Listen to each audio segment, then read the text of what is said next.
Hi friends, എല്ലാവർക്കും നമസ്കാരം. എല്ലാവർക്കും ரொம்ப பிரயோஜனமான ஒரு ஆடி மாத ஸ்பெஷல் ரெசிபி தான் இன்றைக்கி நான் ஷேர் பண்ணுறது. நம்ம உடம்பிൻ്റെ ஆரோக்கியத்திற்கு ரொம்ப பிரயோஜனமான ஒன்று தான் கருத்த எள்ளு. எலும்பிൻ്റെ ஆரோக்கியத்திற்கும் அதே மாதிரி நம்ம முடி நல்லா வளர்ந்து வரதுக்கும் பிளட் ஊறி வரதுக்கும் எல்லாம் ரொம்ப ஹெல்ப்ஃபுல்லான ஒன்று தான் எள்ளு. அயன் அதிகமாக இருக்கிற இந்த எள்ளு வச்சு தான் இன்றைக்கி நம்ம ஸ்பெஷல் ரெசிபி செய்ய போகிறது. எப்படின்னு பார்க்கலாமா? வாங்க வீடியோக்குள்ளே போகலாங்க. ஒரு கடாய் நான் அடுப்பில் வச்சு நல்லா சூடு பண்ணியிருக்கு. அதிலேக்கு ஒரு கப்பு கருத்த எள்ளு போட்டு நல்லா வறுத்தெடுக்கலாம். ஸ்டவ் லோ ஃப்ளேமில் வச்சு தான் நம்ம இந்த எள்ளு வறுத்தெடுக்கணும். தீஞ்சு போகாமல் பார்க்கணும். தீஞ்சு போயிருந்தால் இதில் கசப்பு வரும். அதனால் தீஞ்சு போகாமல் லோ ஃப்ளேமில் வச்சு இது நல்லா வறுத்தெடுக்கணும்.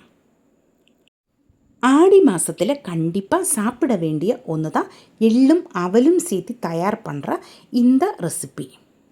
എള്ള് നല്ല ഫ്രൈ ആയി വരുമ്പോഴേക്കും ഇന്നൊരു കടായിലേക്ക് ഒരു കപ്പ് വെള്ളത്തിൻ്റെ തൂള് ചേർത്തി 1/4 കപ്പ് തണ്ണി ഊറ്റി നമുക്ക് പാനിയാക്കി എടുக்கலாம்.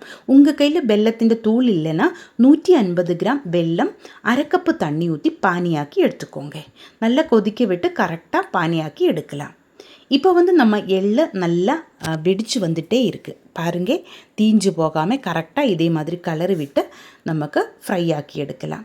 நல்லா ஃப்ரை ஆயதுக்கப்புறமா இது ஆறதுக்காக இன்னொரு தட்டிலேக்கு நமக்கு மாற்றலாம். இப்போ எள்ளை இன்னொரு தட்டிலேக்கு மாற்றி ஆறதுக்காக நான் வச்சுருக்கு. அதுக்கப்புறமா இதிலேக்கு 1/2 கப்பு மட்டை அரிசியோட அவல் நான் சேர்த்து அதையும் நமக்கு ஃப்ரை பண்ணி எடுக்கலாம்.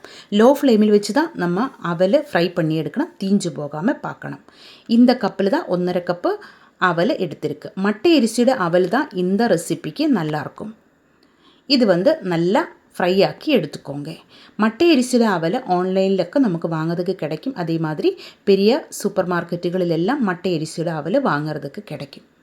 இதை லோ ஃப்ளேமில் வச்சு கரெக்டாக நமக்கு ஃப்ரை ஆக்கி எடுக்கலாம். நல்ல கிறிஸ்பி ஆகிட்டு வரும். அதுதான் கரெக்டு பதம். இடையில் ஓரோ அவலை எடுத்து கையில் வச்சோன்னா இதே மாதிரி ஒன்று செக் பண்ணி பார்க்கணும். இன்னும் கொஞ்சம் கூட நமக்கு ஃப்ரை ஆக வேண்டியது இருக்கும். நல்ல ஃப்ரை ஆனால் நம்ம இப்படி கையில் எடுத்து வைக்கும்போது உடனே அதை உடைஞ்சி வரும். பாருங்கள், இப்படியே தான். இப்போ நம்ம அவல் கரெக்டு பாகத்தில் ஃப்ரை ஆயிடுச்சு. இந்த அவலும் இன்னொரு பாத்திரத்திலேக்கு நமக்கு ஆறதுக்காக மாற்றலாம். அதுக்கப்புறமா கடாயிலேக்கு 1/2 கப்பு நிலக்கடலை நமக்கு ஃப்ரை பண்ணி எடுக்கலாம். இது ஆல்ரெடி ரோஸ்டட் நிலக்கடலை தான். அப்படி இருந்தாலும் இன்னும் கொஞ்சம் கூட சூடு பண்ணி எடுக்க போகிறேன். நீங்கள் பச்சை நிலக்கடலை எடுத்திருந்தால் கரெக்டாக ஃப்ரை ஆக்கி எடுத்துக்கோங்க. இதுலேக்கு எண்ணெயொன்றும் ஊற்ற தேவையில்லை. ட்ரை ரோஸ்ட்டு செஞ்சு எடுத்துருந்தால் போதும். இப்போ நம்ம நிலக்கடலையும் கரெக்டாக ஃப்ரை ஆகி வந்துருச்சு. அதையும் நம்ம கடாயில் நின்று மாற்றியிருக்கு. அதுக்கப்புறமா 2 டேபிள் ஸ்பூன் நெய் இதிலேக்கு சேர்க்கலாம். நல்லா சூடாயதுக்கப்புறமா இதிலேக்கு 1 கப்பு துருவன தேங்காய் சேர்த்து நல்லா ஃப்ரை ஆக்கி எடுக்கலாம். நல்லா ப்ரௌன் கலர் ஆகி விருந்து வரைக்கும் ஸ்டவ் லோ ஃப்ளேமில் வச்சு தான் நம்ம இதுவும் ஃப்ரை ஆக்கி எடுக்கணும். தேங்காயோட கலர் எல்லாம் நல்லா மாறி வந்துட்டே இருக்குது. இந்த டைமில் நம்ம பானியாக்கி எடுத்து வச்சுருந்தா வெல்லம் இதிலேக்கு சேர்க்கலாம். ஆனால் வெல்லத்துக்கு பதிலாக இதிலேக்கு பனை வெல்லம் கூட சேர்க்கலாம். பனை வெல்லம் சேர்க்கறது தான் நம்ம இந்த ரெசிபிக்கு ரொம்ப நல்லது. வெல்லத்திலும் இன்னும் கொஞ்சம் கூட ஹெல்த்தியானது பனை வெல்லம் தான். என்கிட்ட பனை வெல்லம் இல்லாததுனால தான் நான் நம்ம சாதாரணமாக வெல்லம் பானியாக்கி எடுத்தது. இப்போ அந்த பானி நமக்கு இந்த தேங்காயிலேக்கு ஊற்றி நல்ல கலர் விட்டு எடுக்கலாம். கொஞ்ச நேரம் இது நல்லா கொதிச்சு வரட்டும். இந்த வெல்லத்தில் நம்ம தேங்காய் எல்லாம் நல்லா வெந்து கரெக்டு பாகத்தில் ஆகணும். பாருங்கள், இந்த மாதிரி நல்லா திக்காயிட்டு வரணும். இப்படி தான் இருக்கணும்.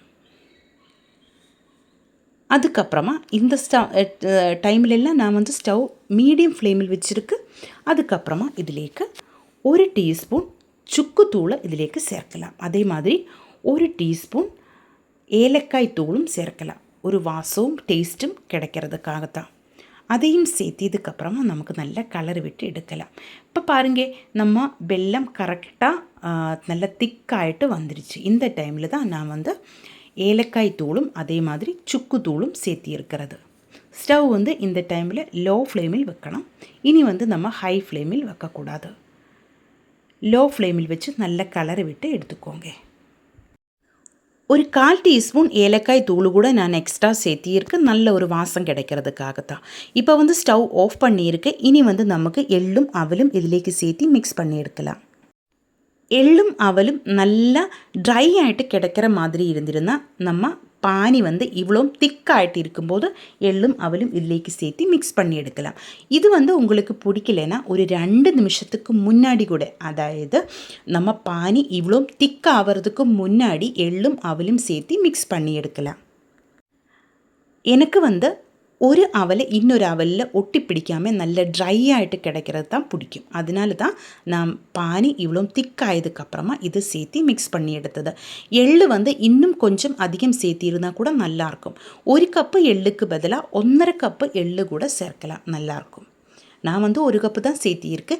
இப்போ வந்து நம்ம ஃப்ரை பண்ணி வச்சுருந்த நிலக்கடலையும் இதிலேக்கு சேர்த்தியிருக்கு. நல்லா மிக்ஸ் பண்ணி எடுத்துக்கோங்க. ஆறியதுக்கப்புறமா ஒரு ஏர்டைட் கண்டெய்னரில் போட்டு ஸ்டோர் பண்ணி வச்சுருந்தா கெட்டு போகாமல் அப்படியே இருக்கும். டெய்லி ஒரு 2 ஸ்பூன் எள்ளும் அவலும் சாப்பிட்ருந்தா நம்ம உடம்புக்கு ரொம்ப நல்லது தான். ஆடி மாதத்தில் சாப்பிட்ருந்தா இன்னும் சூப்பராக இருக்கும். கண்டிப்பாக நீங்கள் ட்ரை பண்ணி பாருங்கள்.